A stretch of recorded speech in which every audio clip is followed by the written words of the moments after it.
Dyer wave audio. I like that. It's some sweet stuff. In fact, I may just let that play again while we let some more people roll on in here.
This? I don't know. It's me. It's Amid the Ruins. It's a guy who makes Dyer wave music. It's Amid the Ruins.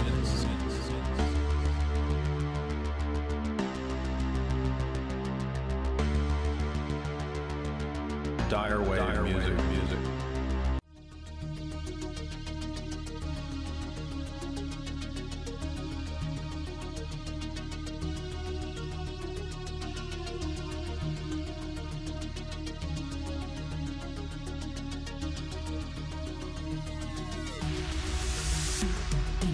What I've talked about in probably 100 articles at Jay's Analysis is the implementation of the AI smart grid and the giant smart cities, which is what IBM talks about publicly building.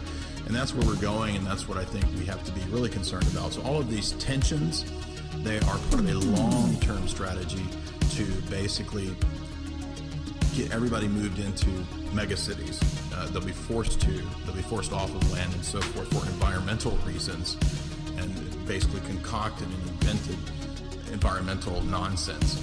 Then you'll be stuck in some hellhole mega city in a, basically a carton-sized apartment living over a Target or something, or inside of a Target or a Walmart, as I said several years ago. It's actually coming true now. There's actually Target cities.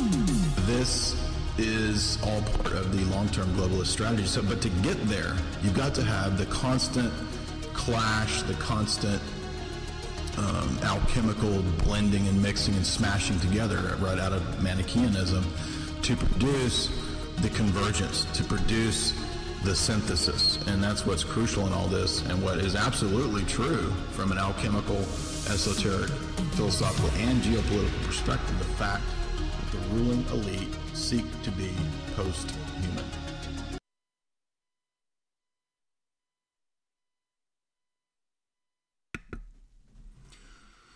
I still believe. Welcome. Unfortunately, our lovely Jamie does not feel up to par. She's not in a movie decoding mood tonight, so she's not going to be with us. It's just going to be me and you in our intimate little thick head of foam that we share evening. I swear to God, T, I need a thick head of foam. Thank you, Mrs. Soprano. One espresso, please. What's up, everybody? We have some fun movies tonight. We're gonna have fun tonight. It's a fun night, and it's pretty dark in here. Even though it's Spooktober, it's a little too dark.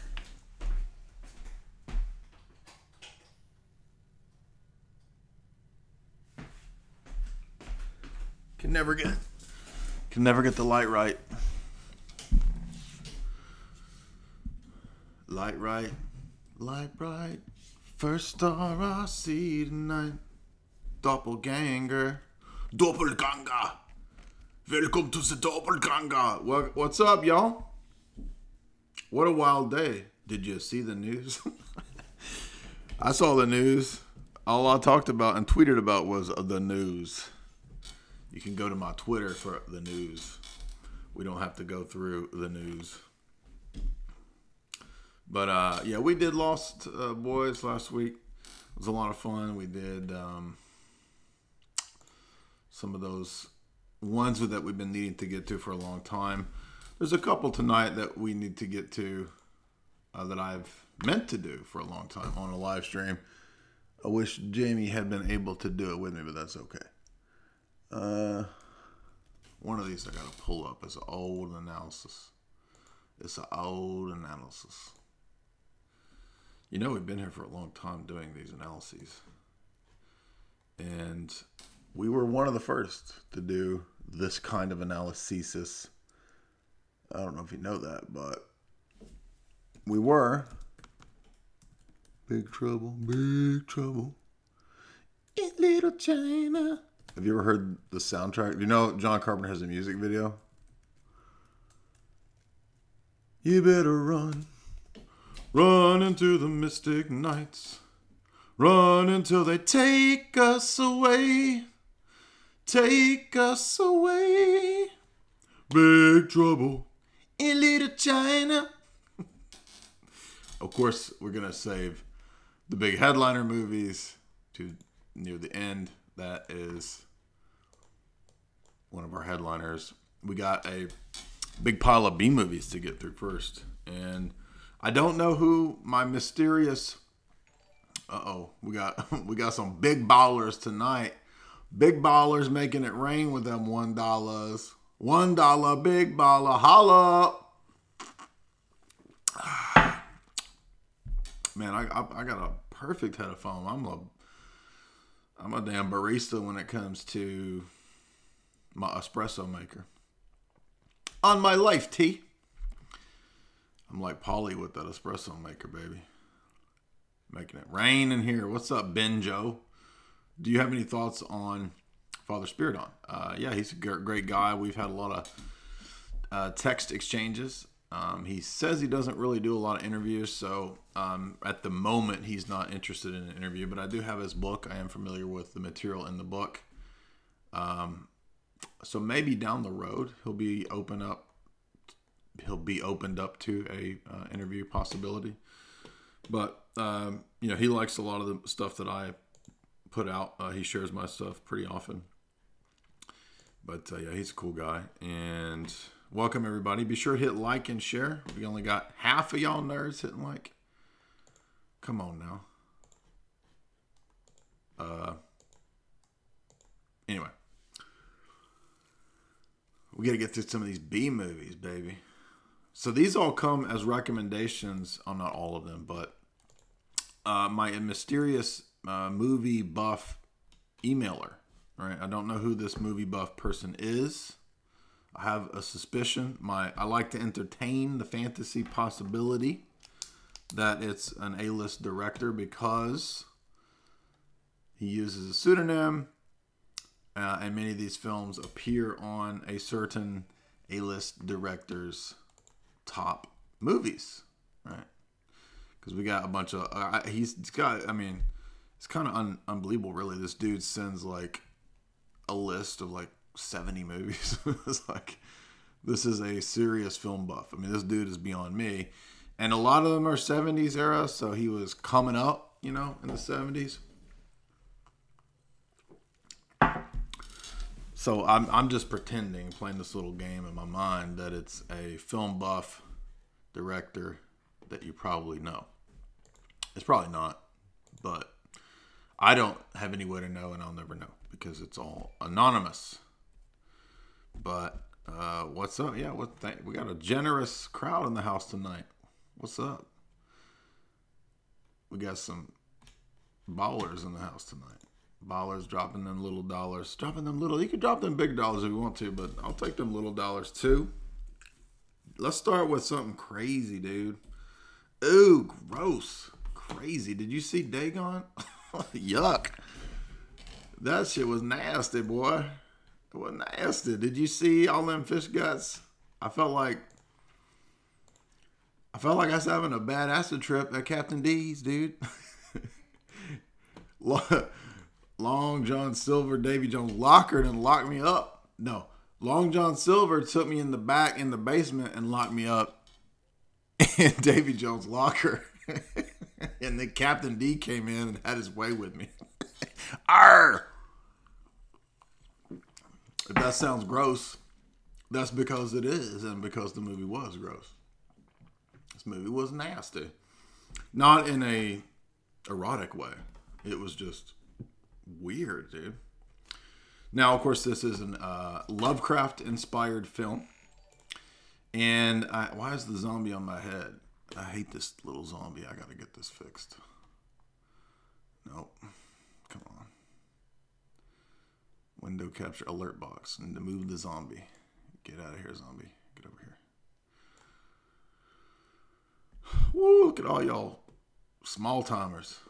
All y'all small timers. I know I got a bunch of Bitcoin fans in my audience. Where's all you big ballers at? Because shout out to all you hodlers today. Because Bitcoin was through the roof, baby. To the moon. So if we got any Bitcoin supporters in the audience, you can go to my website. I've now added the crypto ways to support the website. There's a plug-in now where you can just donate to my wallets should you feel the urge. But Dagon is obviously an Old Testament god. Remember Dagon? He comes up in the Old Testament. Remember when they put the ark in front of Dagon, when the Philistines steal the ark, they put it in front of Dagon, and Dagon just damn passes out, dude. He just flops over. He's out for the night, and his head falls off. And so we see the victory of the true God over that crazy demon fish god, Dagon. Now, what's funny about this story, and I've not read Lovecraft. I don't have much familiarity. I've just read a little bit of Lovecraft, so I don't have a lot of familiarity with Lovecraft. But Lovecraft does, I guess, have some. I mean, he's right about when he gets into this Dagon stuff, right? The connection to the Old Testament deity and the fish god element to Dagon. That's correct. So that was an interesting angle. So you've got this dude and this chick, and they're out sailing, and then they get lost off the coast of Spain. And they find this village where they end up landing. There's like a storm, and they get shipwrecked. And this village has left Catholicism, and they have turned to a Illuminati fish cult, like of the extreme degree. So once I saw that, I was already into it. Right? Oh, this is going to be fun here, and it's a very early 2000s B movie style. I mean, the CGI is terrible. It looks like something from, I don't know, Max Headroom or something like. I mean, it's just terrible. But that made it actually fun. And as I'm watching it, it's getting wilder and wilder. And you notice that as they're brought onto the mainland, they're sort of terrified and stalked by the cult, because the whole village is part of the cult, except for one drunk bum. There's always the drunk bum, right? The drunk bum plays the sort of Joker archetype, you could say, right? Where the bumbling Joker character usually has insight or wisdom, even though he's sort of the town fool. And so we see the town fool. Oh, he warns them. I mean, this dude has the worst English ever, right? It's like the most broken English of all time, and he's telling them about how they're about to get sacrificed by these fish worshippers. And then he tells his background story of when he was a young lad, that the devil people from the water, right? These demon water people showed up, and because the village was poor, right, they offered a way out. Right? The devil came with a deal, and he says, if you leave Catholicism and turn to worshiping Dagon, I'll make you rich. And of course, the village immediately finds gold in the ocean. So this is an interesting mythological component, right? We see this all the time in mythology, where the devil, he baits you with these baser gifts, right? And then you sign on, and he says, all right, now that you have joined my cult, we're going to initiate a priesthood. We got to find a priestess. So they appoint a priestess who, I think she's kind of like she's age defying, right? She has this kind of youthful young appearance. She has the ability to like project herself into dreams of other people. So the main dude, this kind of nerd, he looks like a Silicon Valley dude, and he's over on his like 2001 laptop slapping away when they're on the boat, like trading his bitcoins or whatever, programming shit. And then, he loses the laptop, right? And we find out, oh, why is he dreaming of the priestess of this village? Right, we're left wondering this. Well, anyway, long story short, as you can imagine, this is a human sacrifice cult. And the devil mandated that once you initiate your priestess into my cult, you got to give me I don't know if it's yearly, but some occasional solstice sacrifice, right? Where you got to dump a body down the Long John Silver's Captain D drain pipe there, because there's all these fish people, right? And so you owe him a sacrifice.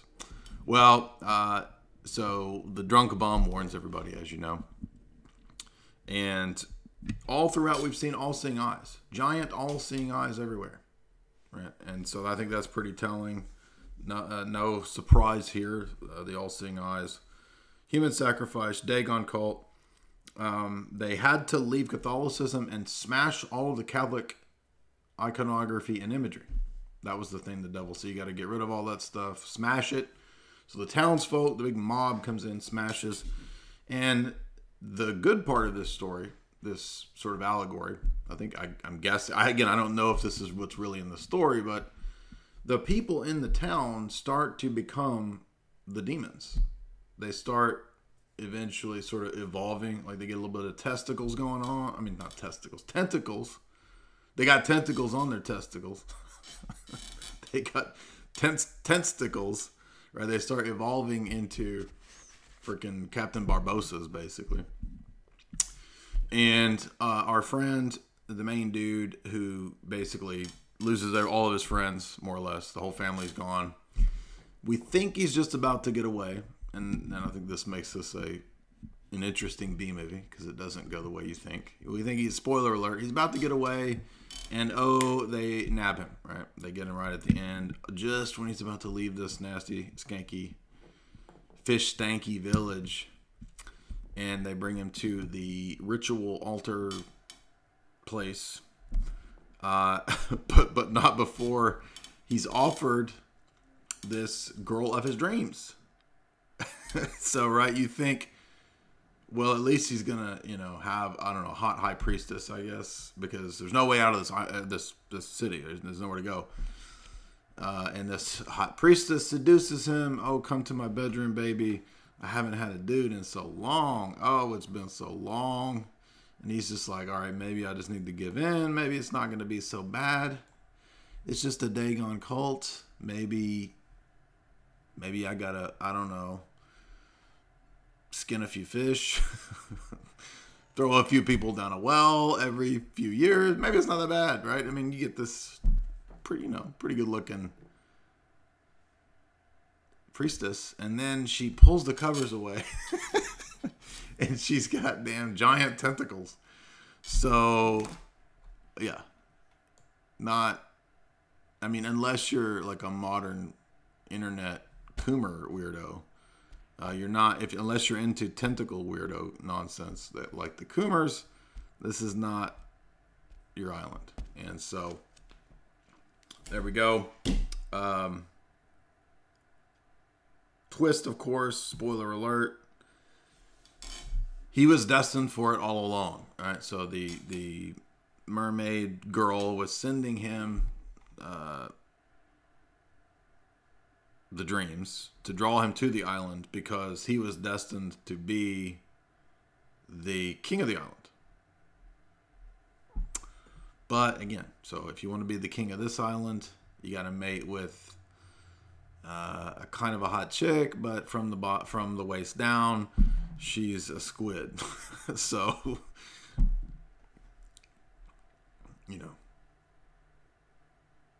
there's a trade-off there, I guess.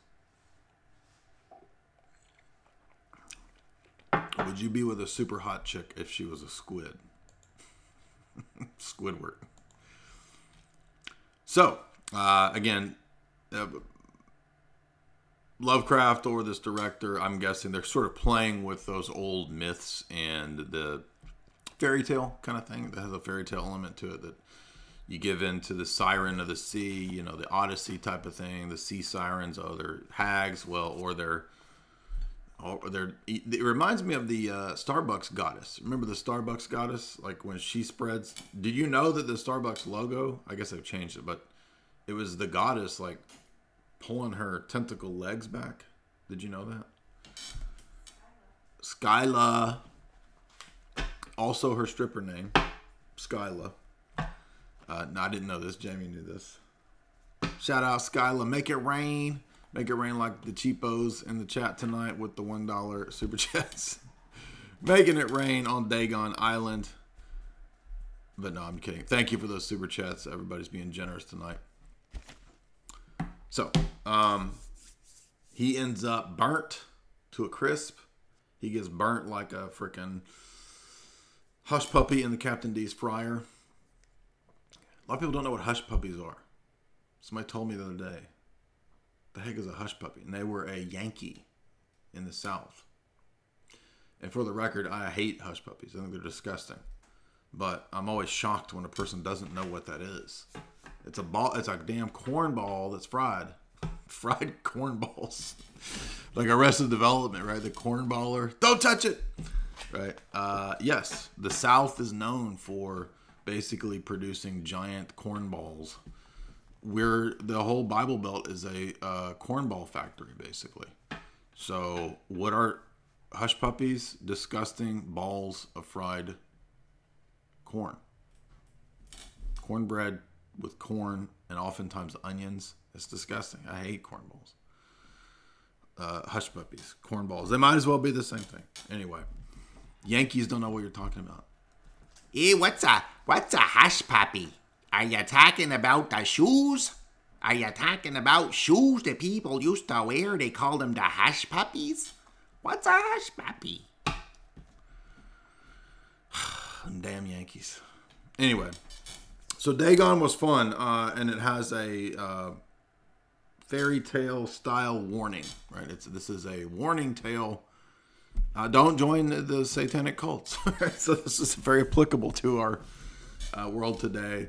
It does kind of end with the nerdy tech guy swimming off with his Dagon priestess,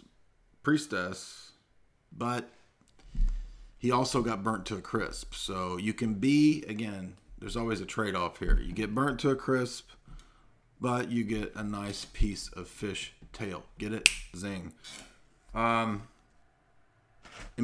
That's the name of this town. Imboga. I don't know if that's a real place. I've never been to Spain, but so there we go. Oh yeah, there's another interesting occultic element. They chant Ea Ea Cthulhu. Ea Ea Cthulhu. Ea Ea Cthulhu.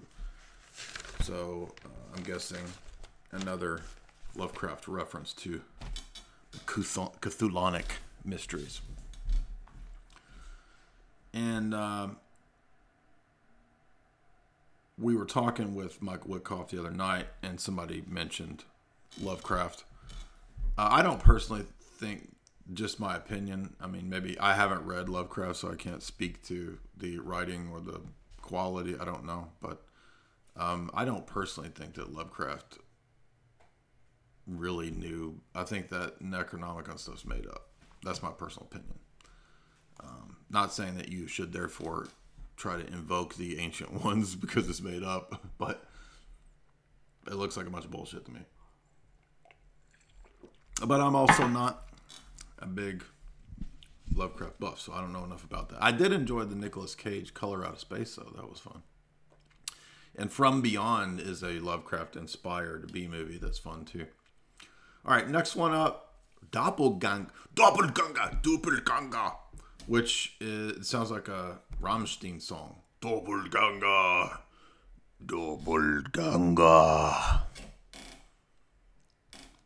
It may be a Rammstein song. I don't know. But this was another recommendation from our mysterious film buff. And this is an early Drew Barrymore film.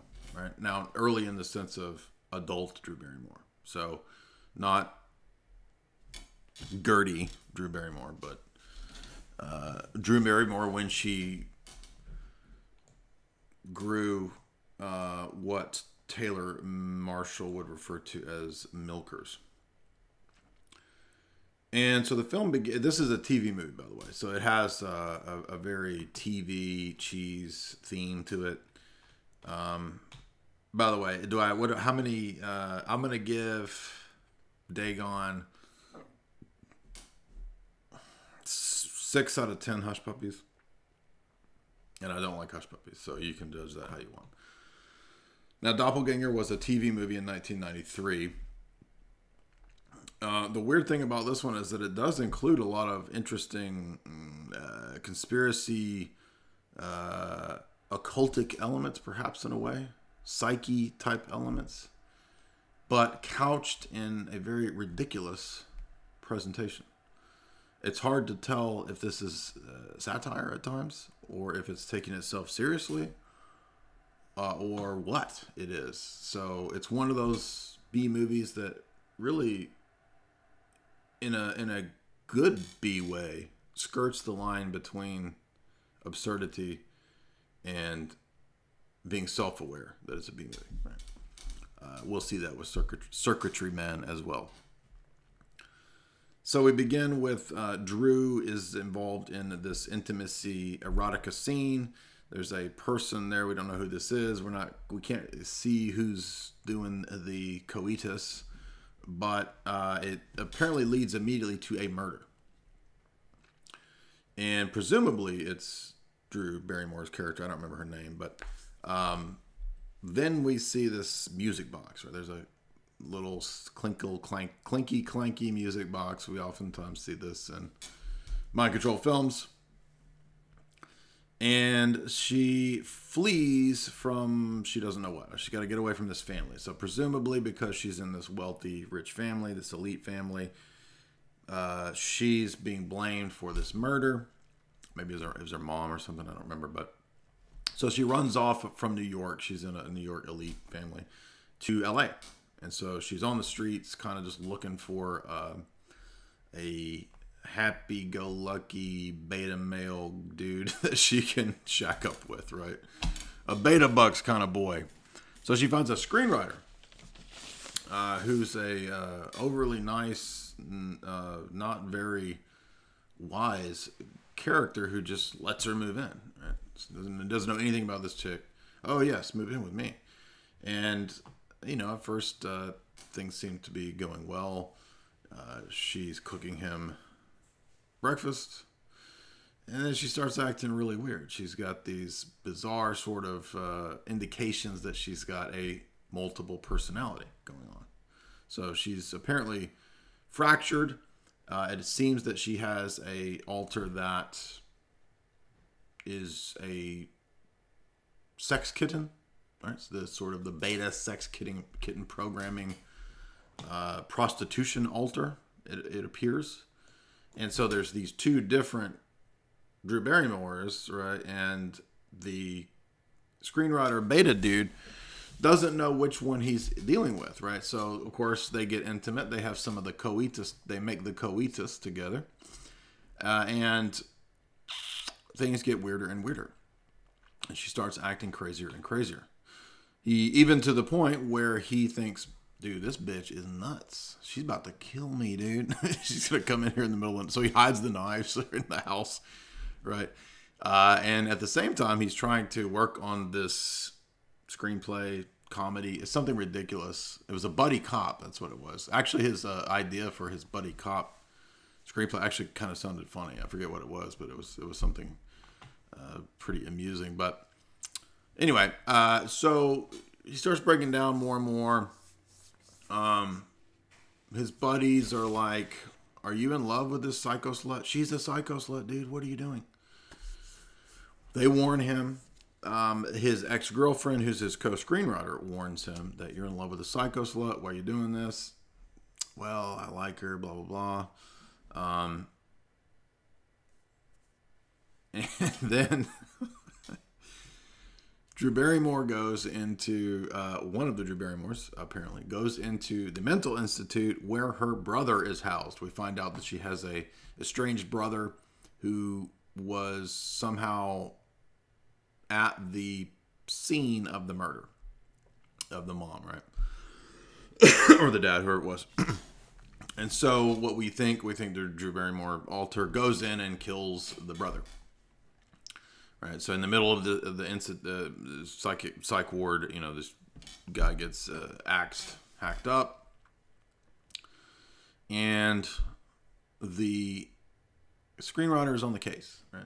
And he chases her down in this last hurrah. You think this is going to be the climax? Oh, the Drew Barrymore has an alter. And the great thing about this movie was that it has a double twist or triple twist in a fun way. Because typically B movies don't do this. I've seen a lot of B movies, but spoiler alert. So Drew Barrymore has been seeing a psychiatrist the whole time. And her psychiatrist is manipulating the alters. No shocker there. We expected this. We expected that she had MPD-DID. That's what it was. But the psychiatrist was the handler. And not only was he the handler, he was effing her mind up by dressing up like Drew Barrymore. Going and doing the murders. So she wasn't actually killing people. But she did have an alter, sex kitten, that he handled, right? That was the meaning of the original opening sequence. And at the same time, he was framing her by going out and killing people with a Drew Barrymore mask. So,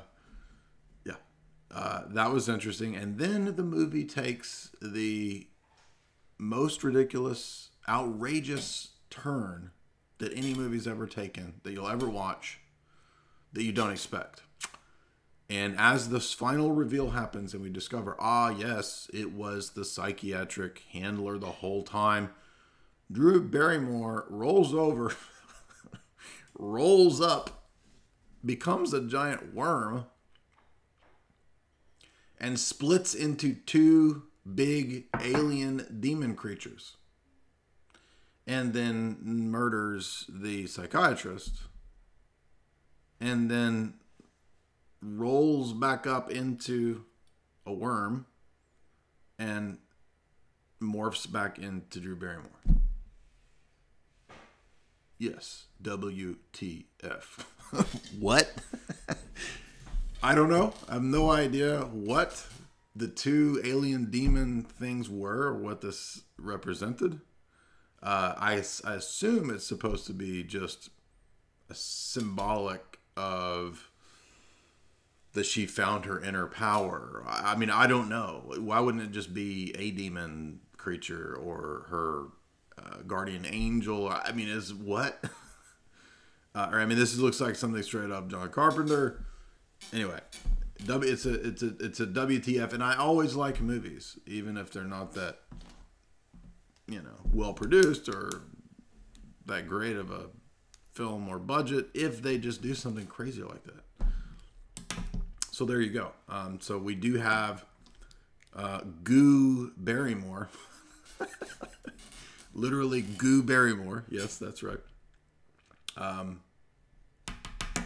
In a total mind control, alter, demon, MK Ultra film. Whoa. So there you go. And I'm guessing the dual demons obviously has to do with her split, right? Split personality. That's kind of obvious, but yeah, who expected this, right? That was just out of left field, but we'll read a couple super chats here before we move to the next movie in our list. Now, this is another fun B movie with Michael Biehn. Poor Michael Biehn. What happened to that dude? Like, he was standing on top of the world at one point. Like, imagine being, Terminator 1, John Connor's dad, Aliens 2, Aliens, and then one of the worst movies I've ever seen, Navy SEALs with Charlie Sheen, and then you're out. Sorry, dude. Head on over and I'll meet you on the Time Bomb set. Now, Time Bomb is not a bad movie. I don't know, it's like 1991, I think. But it's definitely a B movie. But it's a great B movie with a message. So our theme, I think, for this series is mind control, alter, demon cults. That seems to consistently pop up in tonight's Spooktober installment. But if you do have a chance, if you're looking for a good B movie, I will give Drew Barrymore's Alter Sex Kitten movie, Alien Demon movie, I'll give it 7 out of 10 worms. How's that? I did find it on Amazon Prime, by the way. There's not much. I mean, there's a little bit of maybe a breast or something. Like it's not a whole lot of nudity or anything like that. It's just bizarre. Anyway, now who's our first one here?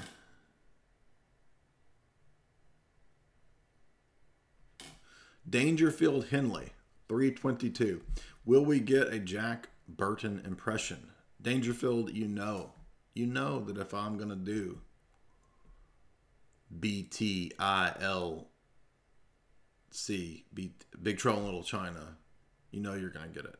You know it. You didn't even have to send that 322, Lodge 322, but that's okay. I appreciate that you did, but you would have got it anyway. We already did Benjos on Spiridon. Thank you. Tragedy and Hope Enjoyer, 709. It's an odd amount, 709. Is this codes? I'm going to go into full schizo mode and try to figure out the gematria of why you did 709. You mentioned in the T&H lectures, you mean the TNA lectures? The T&H lectures about the London origin of funding Wahhabism, yes. Is there a book that covers the topic? Yes, and I did a talk on that whole... Actually, I did a talk on 2 of those books. One of those is Mark Curtis's book, Secret Affairs. It's about a 500-page history of that. And the other one is Robert Dreyfuss's book, Devil's Game. And I do have talks on both of those. So those are good books to cover the usage of British intelligence of the Wahhabi, Muslim Brotherhood, radical Islam movement. It goes all the way back to what's his face's daddy. You know, that went and somebody in the chat will know what I'm talking about. The famous spy's dad who went and was the liaison to the Saudis. He converted. I just went blank. I haven't thought about that in a long time. Who am I thinking of, y'all? We got a smart audience. My audience is very high IQ. Who's the famous spy master? His dad's the great British spy master. Not T.E. Lawrence. He was one of them, but...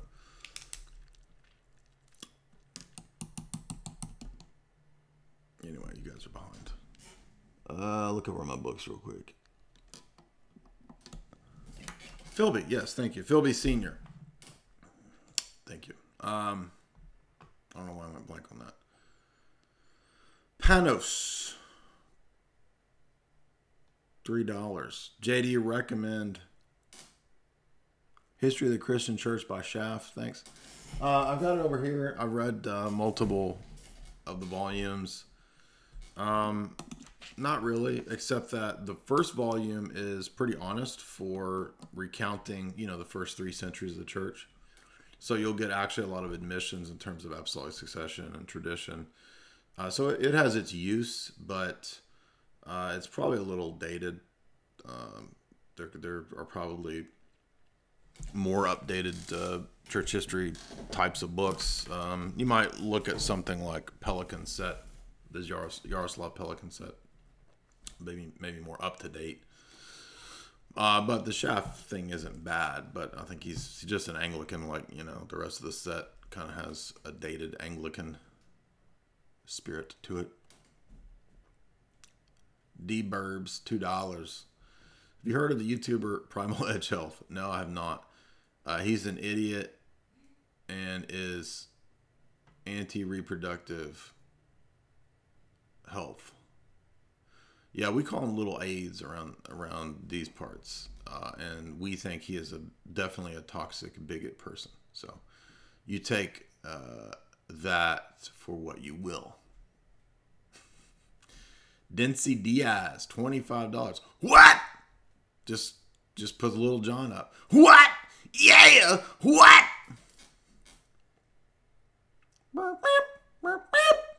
Yeah. Yeah. What? But thank you, Dency Diaz, which is the pseudonym handle for Little John. Little John dropping fat super chats, making it rain. 25 freaking bones. Get low, get low. Shake it like a salt shaker.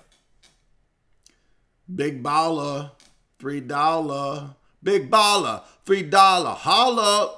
He says, why are the global elite into Masonry and communism? Well, because Freemasonry goes back to the machinations of the British Empire. You could look up the book Builders of Empire, which discusses it from a historian's perspective, not a conspiracy perspective. It just became a great means by which the empire could have a easy spy network. And then communism is also another kind of secret society network that's revolutionary. And both Masonry and communism have the same revolutionary ethos to them and behind them. So they're very useful tools for political intrigue, overthrowing foreign governments, subversion, all kinds of different things.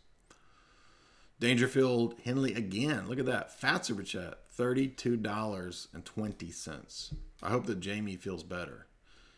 Here is for that dollar menu for y'all. Yes, she only gets the dollar menu. I have been treating her once a month. I let her out of the basement to get the dollar menu. But she's very happy when she gets it. She gets a hot apple pie and a toy. Luthien, $5. You should see how many saints were venerated today in the Synaxarion. I don't know if you own it, but it's worth the purchase. I do not own it. I'm sure it is. I think I looked into getting it at one time. Isn't it pretty expensive? Yes. And by the way, isn't that interesting, the contrast there with the Synaxarion and the big events today? Huge events today. Events of the magnitude to send another, 100 inquirers and catechumens to our Discord. So again, Francis really stands out as the greatest Orthodox apologist in the known world. So thank you, Francis, for doing the work that none of us could even hope to do for Orthodox apologetics. Gladio, 1898. Keep doing your thing, Jay. What meals do you usually eat on fast days? So I have a really weird diet, which is pretty consistently itself a kind of fast, you could say. But I fast in other ways, so I'll leave it at that.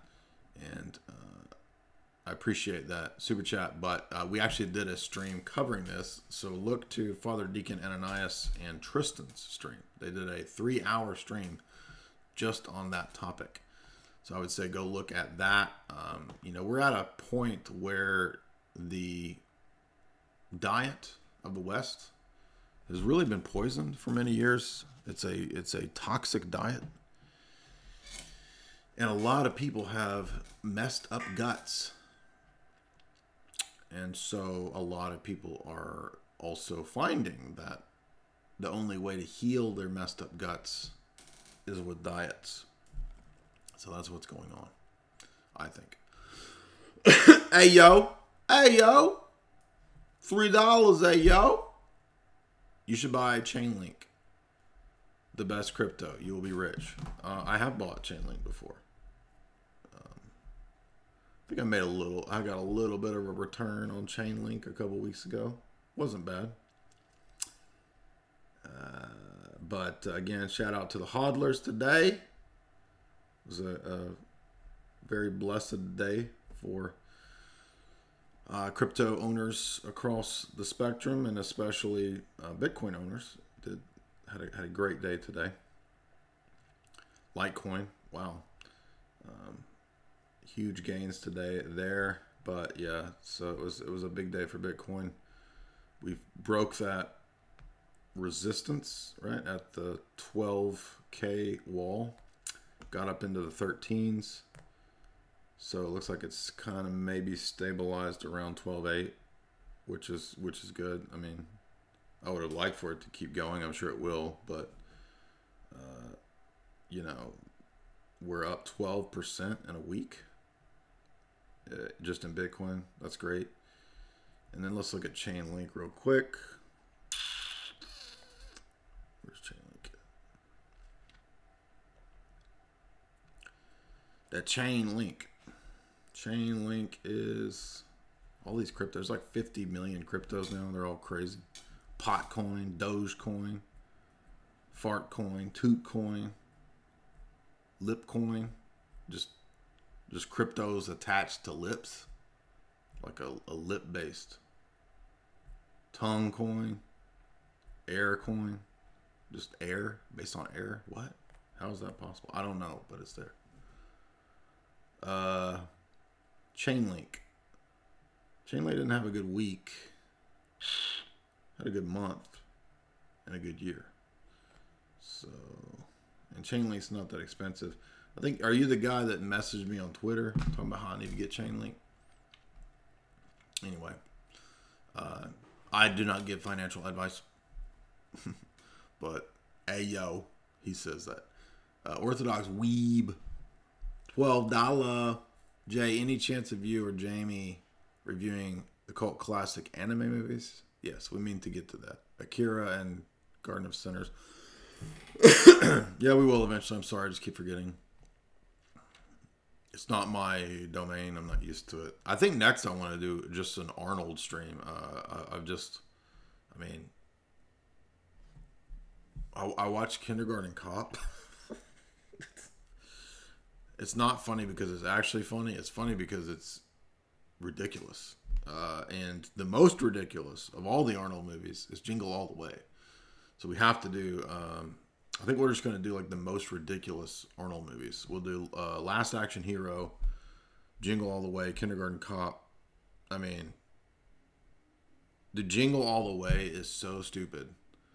I promise you that you will cry laughing at how dumb the movie. I mean, it doesn't sound like what I'm saying makes sense. That something could be so bad that it comes out the other end as a comedy, right? I mean, B movies can do that, right? B movies can be so bad that they're entertaining and fun to watch. That's the whole premise of Riff Tracks, Mystery Science Theater. But this is different. This is a comedy movie, which, as we all know, bad comedies are not funny ever. They're awful, right? They're like the worst. Like you could watch a bad horror movie and still enjoy it because it's a bad horror movie. A bad comedy movie is unbearable, insufferable, right? Because it's not funny. I have an exception to this law, to this comedy movie law of the universe. There's one gem of an exception. It's called Jingle All the Way. It is one of the funniest movies of all time because it's not funny. That's a paradox. Right? And as Orthodox, we can accept that. We have within our paradigm and a framework the conceptual scheme to make sense of how something could be the worst comedy ever and mysteriously one of the greatest.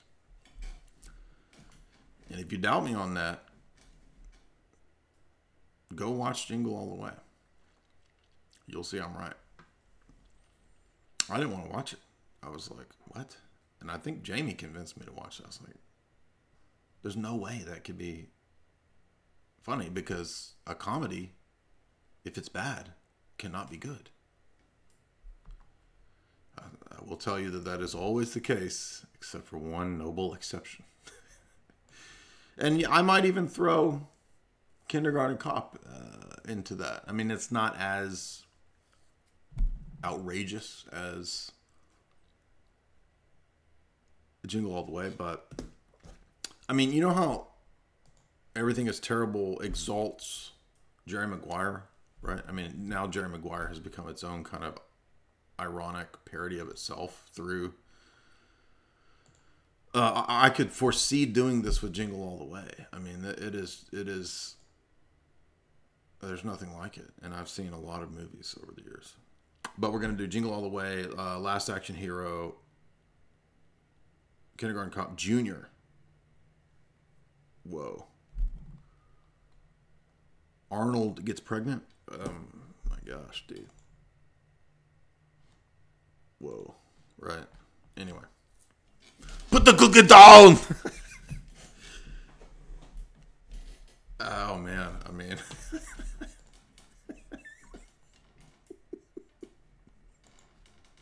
I have to admit, I was laughing hard. Not because it's fun. It's just so... I don't even know. I can't explain it. Why is this like the funniest thing now to me? It's Kindergarten Cop and frickin' Jingle All the Way, dude. I mean... Anyway, I'm speechless. Let's move on. We got to do some more movies before this turns into just garbage. It's already hot garbage. We don't want to make it hot garbage juice smoothie We want to rescue it. So I know if the people don't give super chats, it's getting rough. Oh yeah, I got a few more here. Joey Joestar, 1337, $5. That's a damn name right there, dude. Joey Joestar, 1337. I love your content. I don't know why I was banned from Discord. Well, I have mods, okay? So everybody thinks that I am banning everyone from Discord. I have mods. The mods make decisions because I don't have time to police Discord all day long. So I am sorry that you were banned. I don't know why you were banned. I really enjoy your stuff. I want to be as active as I can, even though ever thought about doing a live stream with Vincent James. I don't think any of those people want to do a live stream with me because of their Catholic ethos. So, you know, I don't remember the last time a Catholic streamer has asked me to do any live streams. That's not because of any ill will on my part towards Catholics, but, you know, obviously we've taken a pretty strong line against Roman Catholicism, and I think that has given a lot of people a, you know, bad taste in their mouth for us that do the streams, but so be it, right? I mean, aren't we vindicated today? Yes, we are. So I think in the long run, a lot of those people are going to change their minds. At least that's my hope. But Luthien, $5. For your next debate, you should use Jingle All the Way as your basis for your argument on paradoxes. That's a good idea. Watch the Santa scene, right? When he goes to meet Jim Belushi in the Santa factory or whatever it is. Wow. I want to know who wrote that. Like who, because it's almost like unintentional genius almost. But anyway, I feel like somebody who wrote that was really talented and really funny, and they were given this job where it was like, oh, dude, I gotta write a freaking Christmas comedy screenplay with Arnold. You know what I mean? I don't know. And the whole thing with the toy and the father archetype with the toy, it's really weird, man. I don't. It feels like something that people got really smoked out and came up with. Like they had some strong, kind bud, you know, when they were coming up with Jingle All the Way. You know what I mean? It's like, bro, dude, what if Arnold freaking like just socked the shit out of a moose? Yeah. You know what I mean? Like, and one of the genius parts of that, one of my favorite parts is, and the dude, whoever wrote this had to be totally stoned to come up with this, because you just don't think of this kind of a thing unless you're drunk or stoned. And it's when they're in the Santa factory and all the Santas are there, and there's a midget that's not an elf. It's a midget Santa. That's genius. I mean, just that alone, right? Like, why would the midget not be an elf, but he would be a little Santa? Anyway, don't mistake me for saying that, like, the whole movie is genius. It's not. It's, I don't know. All right, let's move on. We got to get this. I'm talking about Jingle All the Way too much. Time Bomb. Time Bomb was a B. Michael Biehn movie. And as we saw, Michael Biehn had an interesting 80s career. It looked like he was like the next kind of big action star, perhaps even. Like he was on that path to, like, you know, Arnold, Bruce Willis level kind of stratosphere, you know. Aliens? Dude, Aliens was huge, right? I mean, that was like mega blockbuster. Right, he did. You see, you've done Terminator, Aliens. Is he in Terminator 2? Right, I mean, John Connor's dad. He may pop up in Terminator 2. I can't remember, but and then where's Michael Biehn at, dude? Where'd he go? Oh, he's in that B movie. What? Now, this B movie is probably the most sophisticated of tonight's B movies. Quite a bit going on, although you're going to learn something really fascinating about Circuitry Man. I was blown away. Now, I'm sure with my smart movie buff audience, you guys already know the pretty mind-blowing fact about Circuitry Man. But aside from that, Time Bomb has a lot of stuff going on. Okay, so we've got this weird sequence at the beginning with mannequins, a dining room, and a staged Black Ops hit on some political figure. It's like a governor or something. I don't know. And then we realize that our hero guy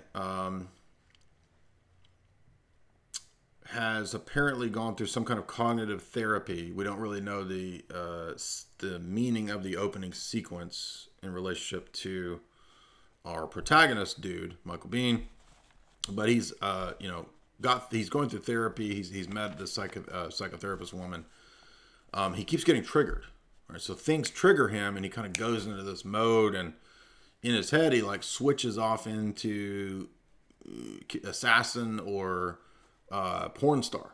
Like he's got these porno images in his head. Now it doesn't really show it, but it's implying that, right? So he's been processed, programmed, triggered, and we don't know what's going on. And he's got these repressed memories that keep popping up through triggers that he can't control, right? He knows that he used to do a lot of drugs. He's got these places in his past that he's like, memory loss, basically. And then we also find out, he's having flashbacks to missions. So he was doing some kind of Black Ops, spec ops type work, but he doesn't remember exactly what's going on. Then we start to realize, this is kind of Born, right? It's kind of like a B movie version of Born Identity, but like a lot of B movies, it also isn't really taking itself super seriously. So it's kind of tongue in cheek a little bit. Not as much as Circuitry Man, but it's not that serious. So then he starts thinking that he is someone else living, or there's someone else living in his body, right? Because he's quite literally a fractured persona. And then he starts to realize, he's got other languages. And this is actually a real phenomenon that we see in some people who've had trauma, brain injury, or apparently some of the MPD, DID, psyche phenomena. They will have other languages or learn or just know automatically, right? And there's not really any clear explanation as to how that is or what causes this. We just don't know yet. I mean, somebody out there may know. I mean, maybe some of these MK Ultra doctors figured that out. I mean, they spent decades researching this. I don't know, but I don't know what it is. We don't know how the brain works in depth yet, but then we find out there's a military colonel who is running a private Black Ops squad who is a CIA guy. So he's formerly a colonel. When he got out of the military, he went into the CIA. Then he forms his own private, outside of any oversight, Black Ops team. And we find out that it is the Bluebird program. So I think there's like a FBI group that's trying to figure out what's going on. And then they get this visit by this CIA guy. And he's like, I'm way above you. You better shut this stuff down. This is beyond you. And so they kind of bully these lower level people, which I thought was all very insightful, right? This is a pretty revelatory B movie here. Then comes the big kicker where he says, I am part of Project Bluebird. He says, and I'm working on a plan to create a new kind of operative. And what I'm doing is behavior modification. And we chose subjects at the time of age 18 to 19. So now we're verging into this sort of Manchurian Candidate conspiracy theory territory, as in Mel Gibson's, right? If you remember Jerry in the Mel Gibson movie, that was similar to his experience, right? Recalls perhaps, as we saw last week with Jacob's Ladder, right? Jacob's experience, presumably as a test subject in Vietnam. Now, this military CIA guy says, yeah, unfortunately, some of our boys died, but we need a patsy for this op that we're going to run. So then we figure out, the beginning sequence of the hit, right, with the mannequins, that was the training part of the training program to get ready for this hit, and they're going to blame it on Michael Biehn, who is a MK Ultra Bluebird patsy. Then we figure out why he's got the two identities. We figure out, there's a Lang Institute. Lang Institute. They go on this journey. They find their way to the Lang Institute. And turns out there's this old abandoned underground base at some abandoned military facility. And in the underground base, the MK Ultra program was active. It's in Oracle, Arizona. So it's a deep underground military base. DUMS, by the way, the DUMS will come up in Circuitry Man too. And so it's underneath a mental hospital. Now, I know from Bamford's book and other books that the underground bases and cities are real. There are actual underground cities. It's in Bamford's books. So we know it's not a conspiracy theory. Now, there's a lot of stupid conspiracy theories on the internet about underground bases. And I don't claim to know everything about them, but they are real. That does exist. That's a real thing. But what was interesting about this one is that it's underneath a mental institute, that there is a military lab that's a giant underground base underneath a freaking crazy bin, right? So they go down there, and what do they find? They find a giant tank, like a Joe Rogan float tank, where they strap you in, and they hold your, like Clockwork Orange style, right? Like your eyes are forced open. You've got a food, thing down your throat to feed you. You've got catheter, all this stuff. You got to lay in this goo, and you're basically just programmed by a giant screen. Presumably they drug people too. I don't remember if drugs come up, but you're basically just strapped into this thing. Presumably they're drugging you, and you're forced to watch a movie screen, which is an entire domed roof. Like it's like, when you go to the planetarium or the, you know what I'm talking about. Like you go to a local planetarium and you sort of lay back, and there's like the whole roof is the movie screen, right? So it's like that. And you're strapped in, and like Alex in Clockwork Orange, they're just basically programming you with porn, with implanted memories, and it's like you're laying in a womb. So it's this weird womb imagery. And you have to, your mind has to be wiped and assent to the programming, or if you don't, you get like shocked and electrocuted, right? So they torture you with electroshock until your mind accepts the reality of the imprinting. And I'm trying to remember what it was. Stuff like, what the stuff you would expect, like, you work for us, you are a killer, you are an assassin, you work for us, you are a killer, over and over and over and over, right? And then, so, I would imagine this kind of stuff's real.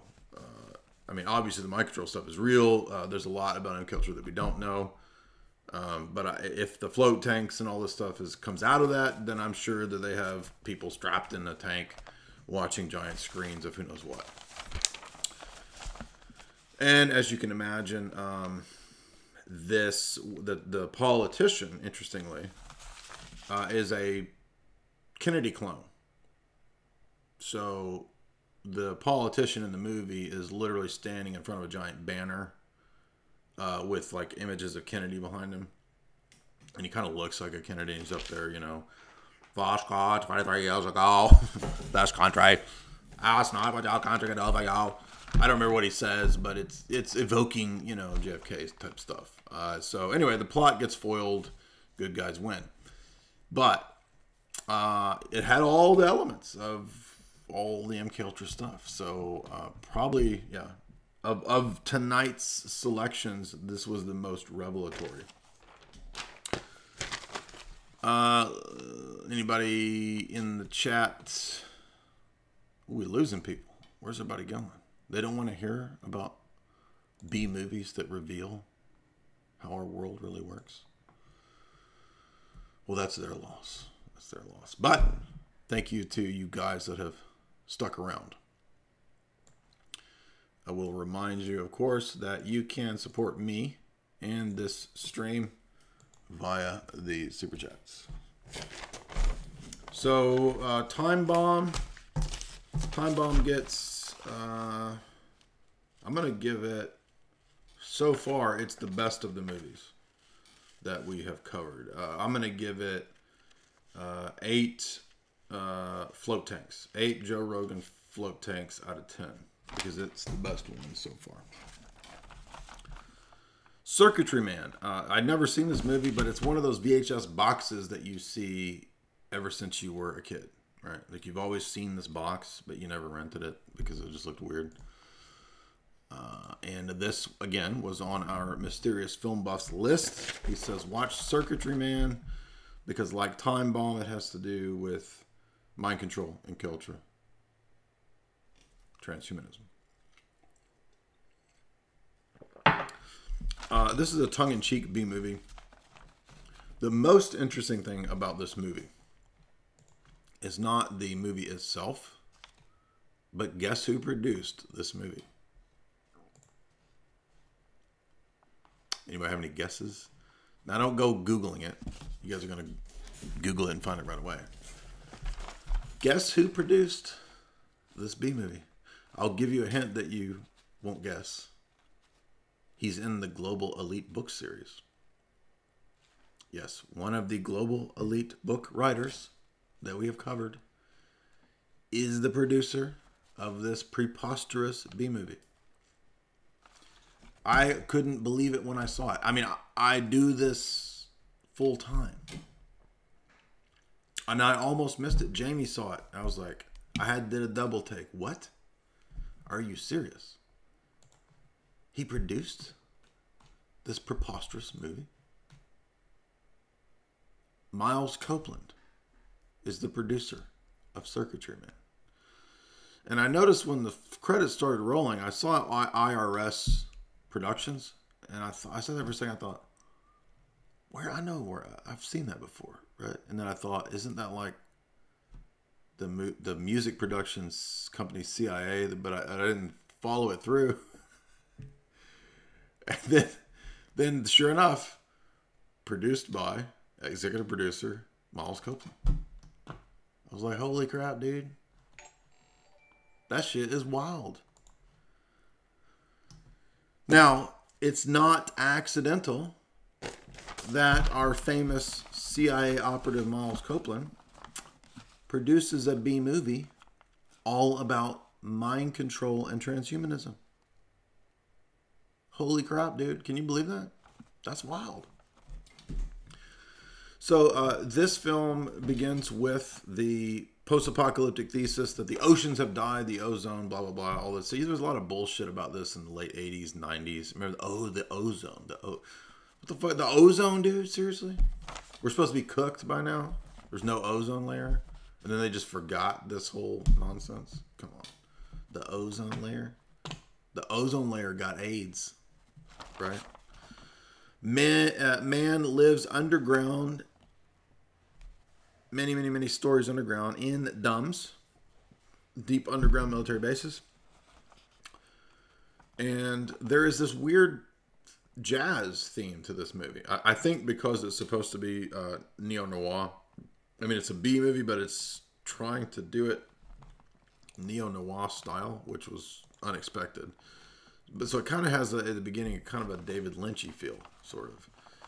And then we see this, I forget that girl's name, but the main chick in it, so it's the guy and the girls, the two main characters. The chick is, she's in a few X-Files. Right? She's not a main character, but she's like a side character in a few X-Files. But I don't remember her in anything else. She's probably just a B-movie actress. But she is an assassin who is genetically modified, and we find out that most of the humans in this future are GMO. They've had modifications, they're more or less androids. And then our main villain, who is enough of a B-movie villain to get a sequel. His name is Plughead. Okay, so you remember Pinhead, right? So this is like his Walmart, Kmart level cousin. He's like the Walmart version of Pinhead is Plughead, which he is a fun B-movie character, right? So Plughead is the android assassin character who will function kind of like as is always the case, the demiurge, right? So he's the evil controller, deity, matrix creator, right? Who's chasing down the two main characters. The drug in this dystopian future is microchips. There are new types of microchips that function as some kind of underground currency. And most humans, as we've seen, have been modified, and sex bots are the norm, kind of like replicants or the Jude Law character in AI. They're called Romeos. Now, or the guy's called Romeo. Now, did you know that in Spycraft, a male sex operative is called a Romeo or a Raven? A Raven, a Romeo. This guy, interesting, and this is a weird character. We don't know a whole lot about this bizarre ponytailed dude, but he also is said very early on to have suicide programming put into him, because there's 2 or 3 times where he threatens to kill himself, and then the chick's like, "Oh, I can tell you've had your suicide programming." Now, again, if you've read the mind control literature, this is apparently a real thing. If the operative is caught, if the operative gets to a certain age, they're a liability. They need some kind of fail-safe programming to commit suicide. Hence, suicide programming.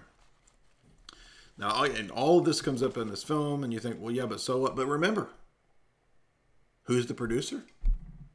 One of the most famous CIA operatives of the 20th century is the producer of this B-movie about MKUltra, mind control, genetic modification, and programming humans. Now, our main character guy is, even though he's a replicant bot, he seems to be a representative of, as replicants were in my Blade Runner analysis, of the kind of mind-controlled operative.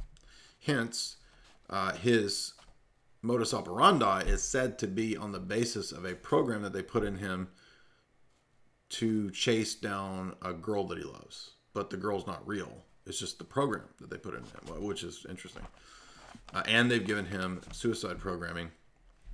And he is a Romeo pleasure droid.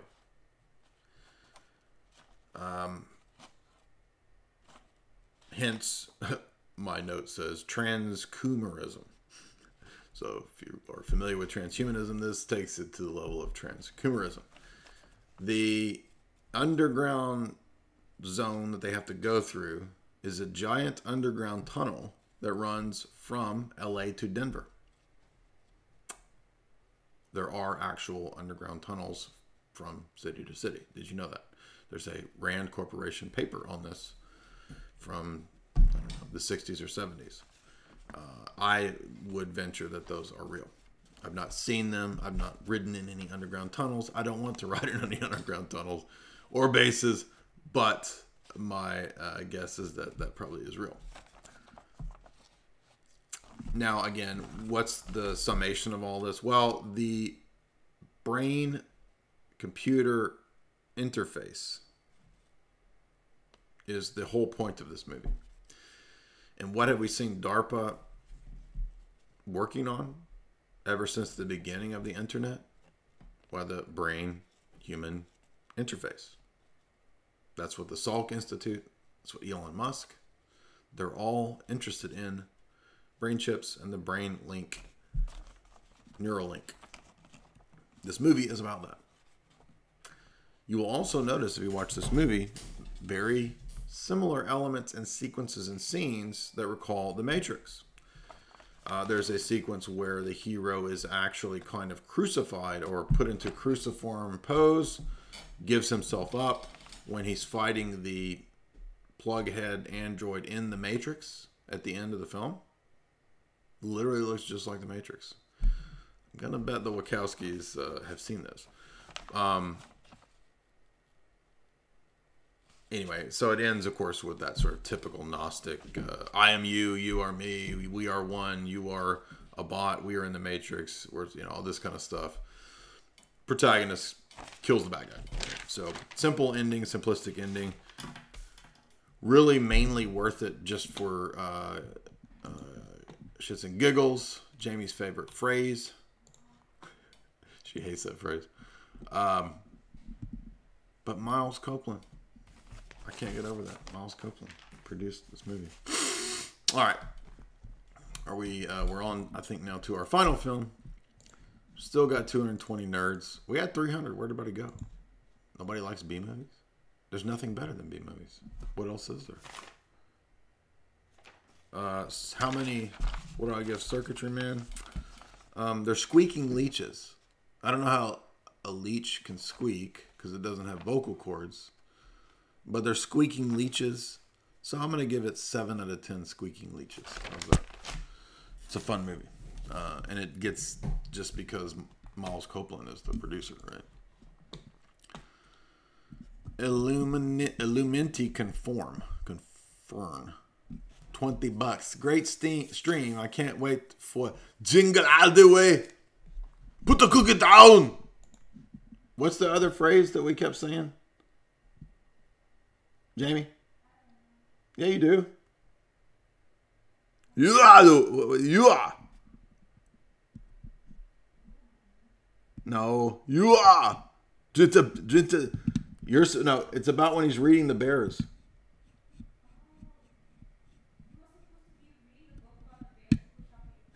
You're supposed to be. You are supposed to read the book about the bears that go shopping in the woods. No, not in the woods. The goat. What? How's it go?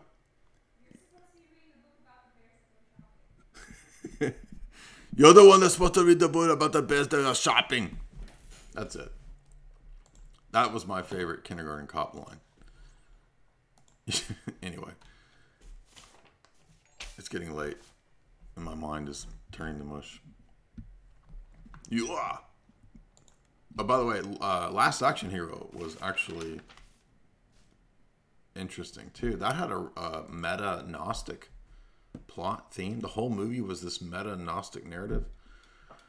That was pretty out there. Do you guys remember Last Action Hero? I went and saw it in the theater. I mean, I had no idea what was going on. I was like probably 10, 12 when it came out. You're supposed to be the one. Where are we at? Oh, Big Trouble in Little China. Coming to the end here. Now, this is a classic, right? One of my favorites. I grew up watching this movie. Know it very well. I don't know. I can't say all the lines. I think there's a couple movies like Temple of Doom. At one point, I think I could say all of the lines in Temple of Doom. But there's some great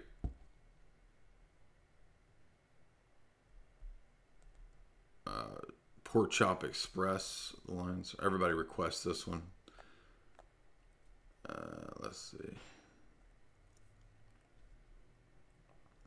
And since Dangerfield gave us $3,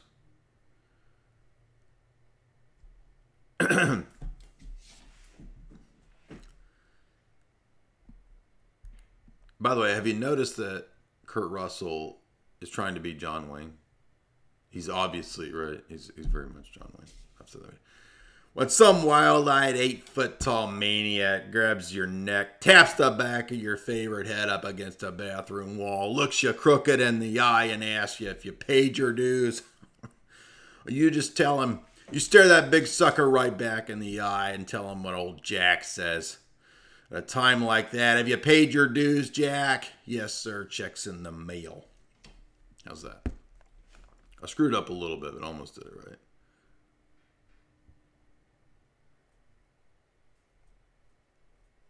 Ooh, yes. You were not put upon this earth to get it, Mr. Button.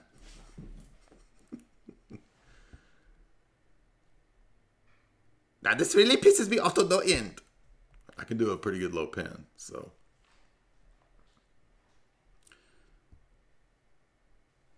I was born ready. What does that mean? Huh?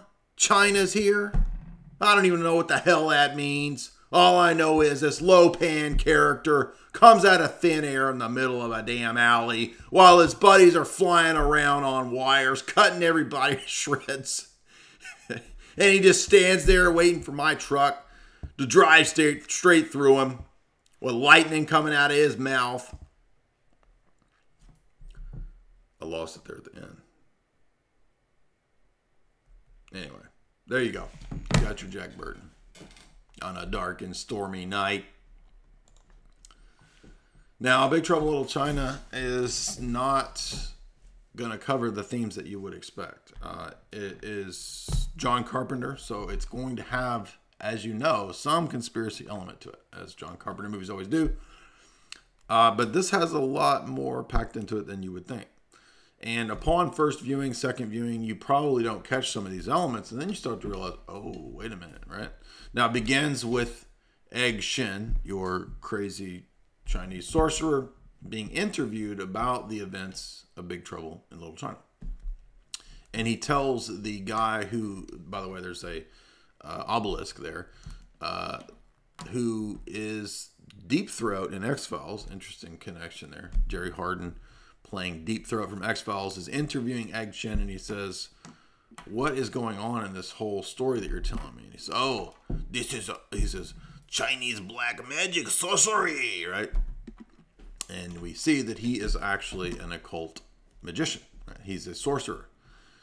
So Egg Shen tells him that the story that he's going to tell him is a story of sorcery and black magic. And he's got the power of 80s blue lightning. Now, in the beginning of the script, there's Chinese that pops up. And I didn't know what this meant. I had to look it up. But the actual characters say evil spirits make a big scene in the little spiritual state. This means the film is going to feature primeval ancient religious tradition of the higher aeons or gods incarnating themselves in lower visible solid forms.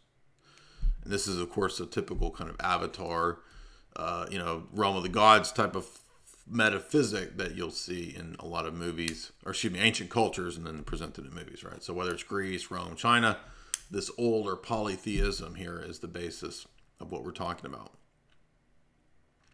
Now, Egg Shen conceives of the usage of good and evil as a power that the magician, the magus, can do for good or evil.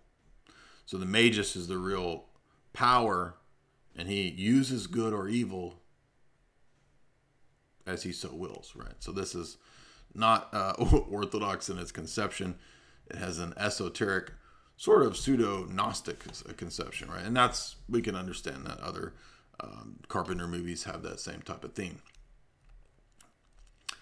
And he talks about the dualism. Obviously, dualism is prevalent in all the Far Eastern religions, this dualistic focus. And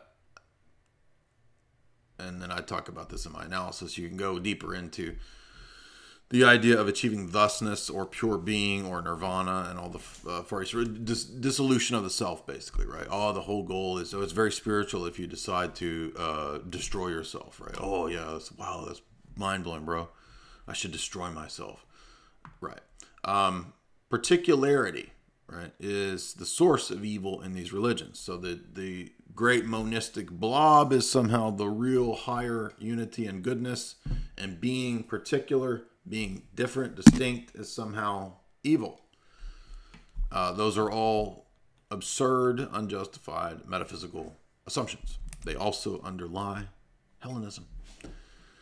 Now, I noticed in an analysis from the Huffington Post, of all places, that Jack Burton is actually a symbol. If you go back and watch this, who does Jack represent? He represents America. Like, he's the quintessential America. That's part of the reason that he's acting like John Wayne, partner. He's acting like John Wayne because he's trying to be American, right? He wants to be the quintessential American. He's not very bright. He's dumb.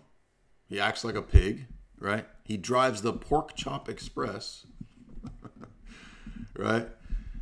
And so he's sort of this image of unbridled consumerism. He pulls into Chinatown, gambles, immediately wins $2,000, and he tells Wang, "You better pay up, Wang," right?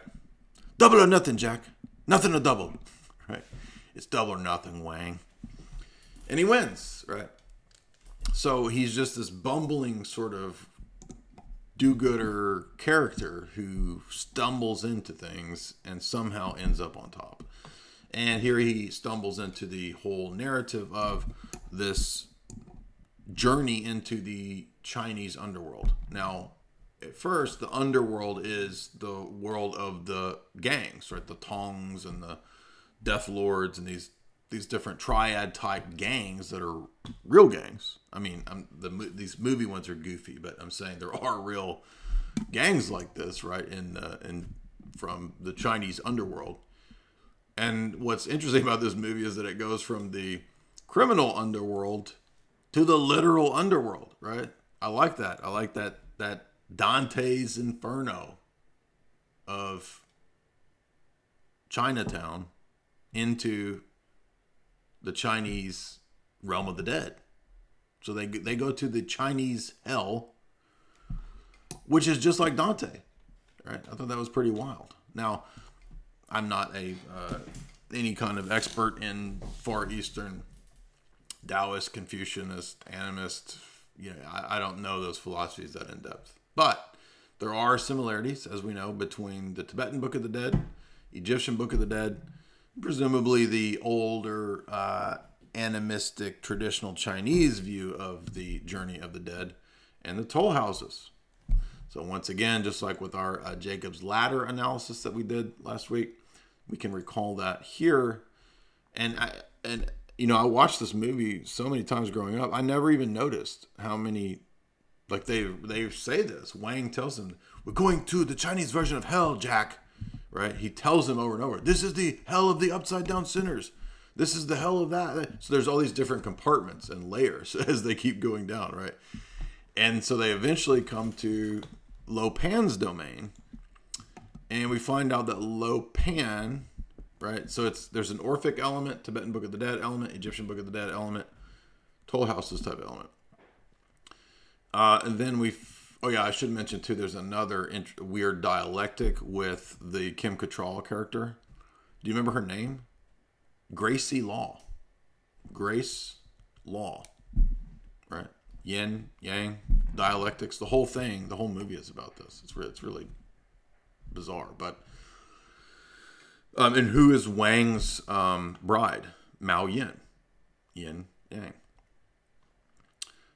So then turns out that this Lo Pan character, right, this underworld character with supernatural powers, has kidnapped Mao Yin, Wang's soon-to-be bride, and then takes her to the underworld. And then we find out that there's a gigantic trafficking operation going on. It's a cover for human trafficking and mind-controlled sex slaves. Wow. And who is Lo Pan? Yo Pan, Lo Pan. Where have you heard that before? Oh, that's a Crowley phrase. in a Crowley poem. Right?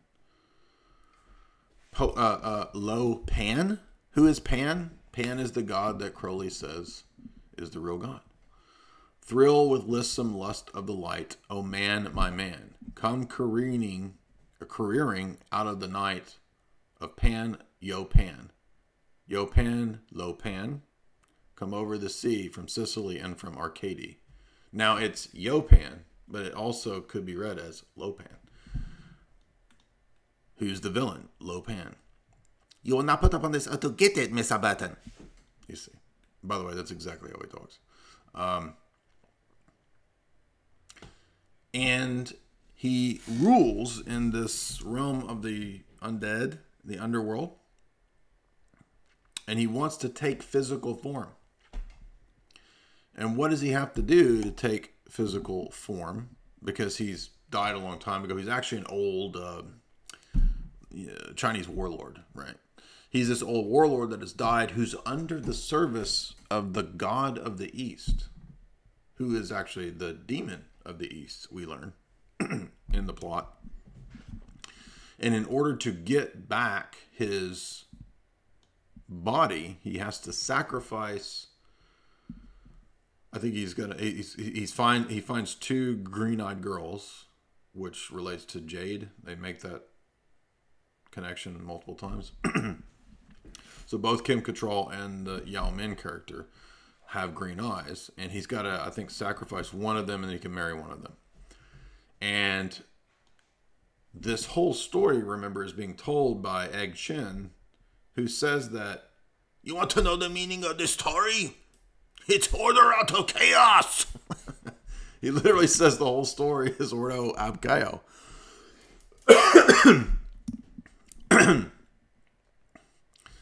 And he explains that Chinese religion and philosophy is all about dialectics.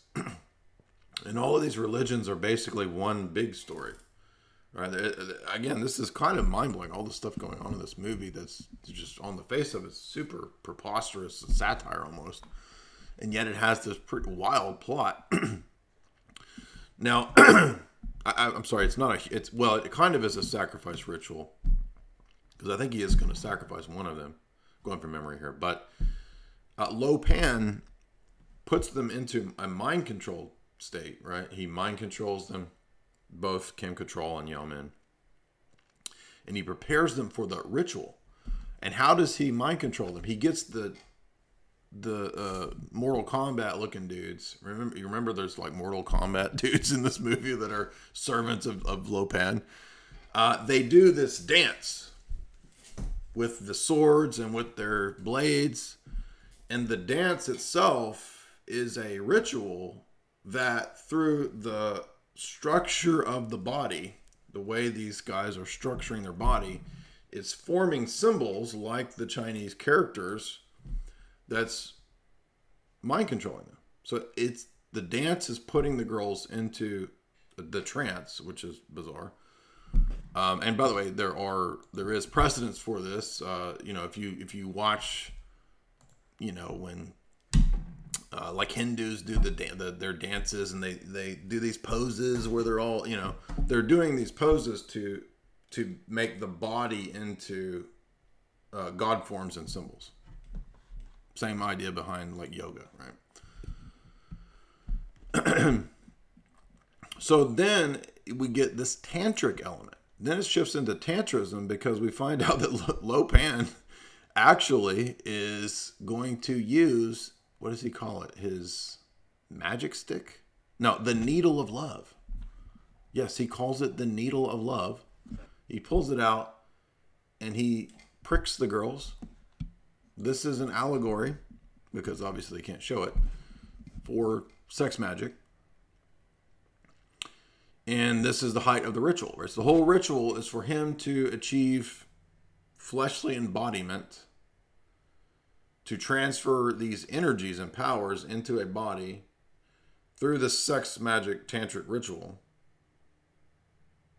This marriage to, right, these two girls.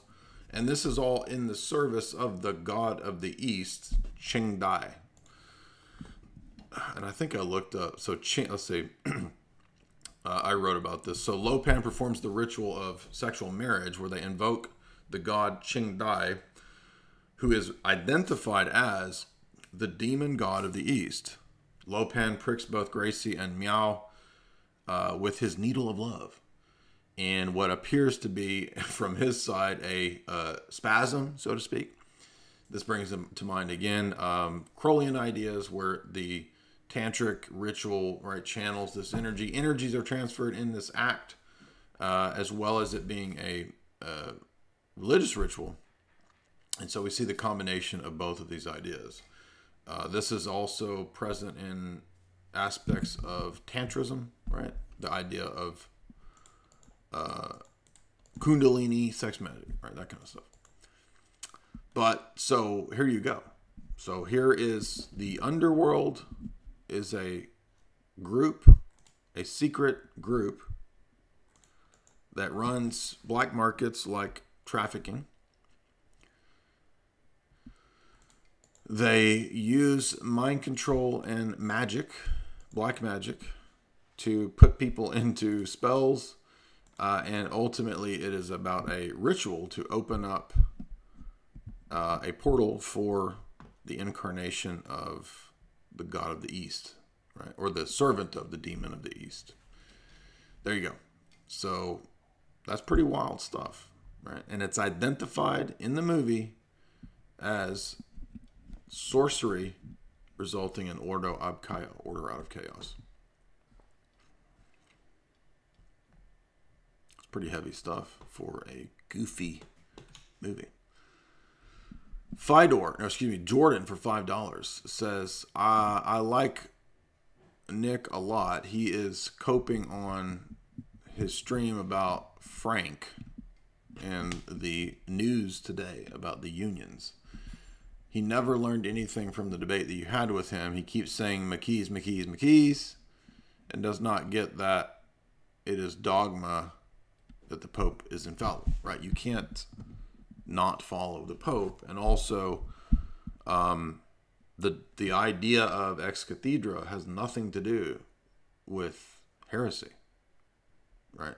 As if pronouncing something ex cathedra is the requirement for it to be heresy. That's completely ridiculous. So Luther isn't a heretic because he doesn't possess the power to pronounce anything ex cathedra. I mean, this is just absurd, right? The power of ex cathedra has nothing to do with the ability to be a heretic, right? Francis doesn't have to pronounce something ex cathedra for it to be heresy. Anyone can pronounce heresy and therefore be a heretic. Francis has said heretical things. He is therefore a heretic. And he's not a material heretic because it's absurd that the highest teaching office of the Roman Catholic Church, the papacy, would not know the basics of natural law and the basics of Christianity. That's absurd. Fidor, $20. Congratulations to you and Jamie. Thank you. Much appreciated. Fidor, some hype, fat super chats. Much appreciated. Janie Sophia, $20 again and 20 cents. Thank you, Fighter. Thank you, Janie. You guys are really generous. Much appreciated. I hope that Jamie feels better. I'm sure she will. Can you do Kurt Russell arguing? Come on, Nick. I mean, what the hell, Nick? What kind of movies are you doing now, Nick? I mean, really? The damn Color Out of Space? Come on, Nick. Well, listen, Kurt, I think I told you many times that Color Out of Space is Lovecraft, and I feel like Lovecraft helps my craft. Meanwhile, all you do, really, is act like John Wayne. How's that? So Nick Cage is basically an iteration of Elvis, and Kurt Russell is an iteration of John Wayne. How's that? All right. Kept it under 2 hours. Thank you guys. Hope that was fun. Some fun movies tonight. Big Trouble in Little China. I give it 10 needles of love out of 10 because it's one of my favorite movies and I grew up with it I'm not giving it that because it's about weird stuff, but because it's a movie I grew up watching. And, you know, we all always love John Carpenter around here. So, hope you guys enjoyed it. Some fun B-movies. If you're looking for something, yet another Spooktober installment. If you didn't see the Hereditary Spooktober installment, definitely go watch that. That was a lot of fun. But I think, even though it's Spooktober, we may just have to do one of these Arnold streams. I mean, they're so much fun. Thank you guys for all your generous super chats tonight. God bless, and I will definitely see you soon. And I have not forgotten that Jamie and I do owe everyone a part 2 to the relationship show. She has been busy with fixing up something for her mom, so she's been kind of busy on the side. But we are still going to do that. And I have not forgotten that we need the next installment of the Wim Hof Vatican book. Right, so I'm slowly making my way through that gigantic Wim Hof book. So we'll have that up in the next few days. Then don't forget, Father Moody and I will be doing a stream on Palamos, and also think it's tomorrow, Father Deacon Ananias is going to have a fascinating stream with the academic philosopher Dr. Rasmussen. So they are going to be having an exchange over transcendental arguments, coherency, and classical foundationalism. So that's going to be a fascinating exchange. We don't know where it's going to be. It'll either be Father Deacon's channel or one of our channels, probably his channel. So be looking for that tomorrow night. And then I think Tristan and I will do something soon as well. And anyway, we will have some more fun with Arnold. Go watch Last Action Hero. That is a strange film. And I've got a whole analysis ready of that. But that'll be a fun one. And so we'll do, on the Arnold stream, we'll do Junior, Jingle All the Way, Kindergarten Cop, maybe True Lies, I don't know, but Last Action Hero for sure. And then I might pick one of those.